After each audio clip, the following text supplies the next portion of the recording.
লোকদেরকেও দেখেছি, আমরা স্থানীয় লোকদের সাথে কথা বলেছি।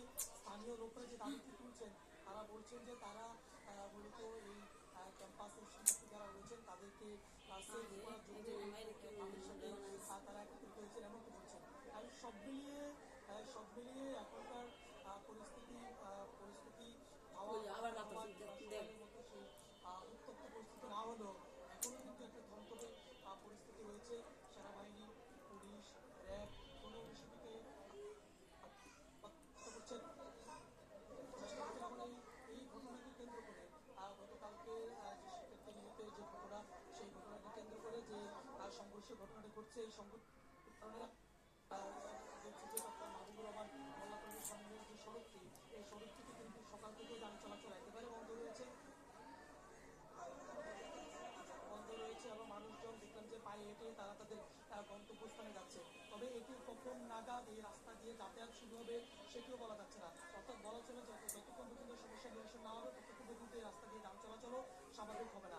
আমরা আমাদের আরেকজন সহকর্মী রয়েছে ফয়সাল হোসেন, আমরা একটু ফয়সাল হোসেনের কাছে যাবো। ফয়সাল হোসেন, আমরা দেখছি যে কলেজের মূল ফটকের সামনে সেনাবাহিনী, পুলিশ এবং র্যাব সদস্যরা রয়েছেন, তাদের সাথে শিক্ষার্থীদের সাথে এক ধরনের কথোপকথন চলছে। যে এখন ওখানে আপনি কি দেখছেন, আপনি যে সমিতিকে ছিলেন, যে এখন ওখানকার পরিস্থিতি আপনি কি দেখছেন, কোনো সমাধান যাচ্ছে কিনা?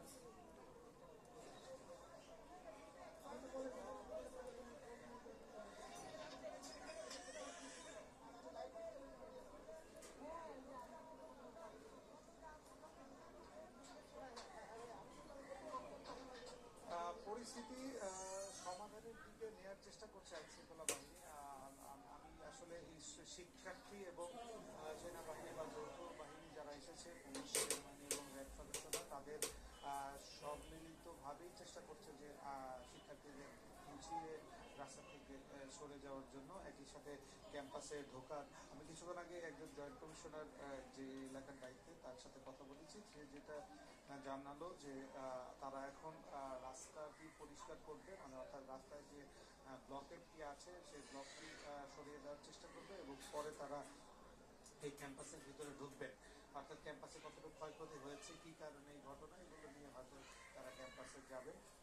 তো এই উদ্দেশ্যেই তারা কিন্তু মাতোয়ালের একটি অংশে ব্লকেট তুলে দিয়ে যখন এদিকে আসে, তখন কিন্তু শিক্ষার্থীরা ক্যাম্পাসের সামনে কিন্তু তাদের বাধা দেয় এবং এখন পর্যন্ত কিন্তু সেনাবাহিনী এবং র্যাব পুলিশ সদস্যরা চেষ্টা করছেন যাতে করে তারা বুঝিয়ে শিক্ষার্থীদের এখান থেকে সরিয়ে দিতে পারে।